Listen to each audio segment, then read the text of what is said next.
តសូមស្វាគមន៍វីដេអូវគ្គ3នៅ Germany នេះវីដេអូពេលផឹកនៅស្ថានភាពដែលផឹកដំបូងយើងនៅហ្នឹងមើលទេសភាពគេប្លែកស្អាតយើងចង់មើលថ្ងៃគេរះដូចយើងអត់ហ្នឹងមានអីរះដូចយើងដែរតើម្ហូបផឹកដំបូងចេះរៀបទៅអត់ស្គាល់ម្ហូបគេច្បាស់ព្រឹកដំបូងនៅ KHN ហ្នឹងយើងបានមើលម៉ាស៊ីន filler និង Vario Pack ហើយបន្ទាប់មកយើងបានបន្តដំណើរទៅ Bingen មាត់ទន្លេគេហ្នឹងហើយយើងបានមកដល់ហើយឃើញផ្ទះគេប្លែកស្អាត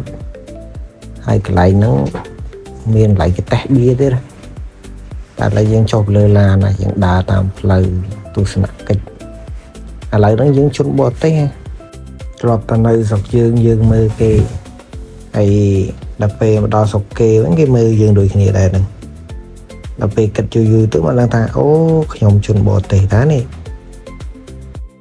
ឥឡូវហ្នឹងយើងបានដើរដល់ម៉ាតគេនេះម៉ាតគេឈ្មោះឡូយទេ KD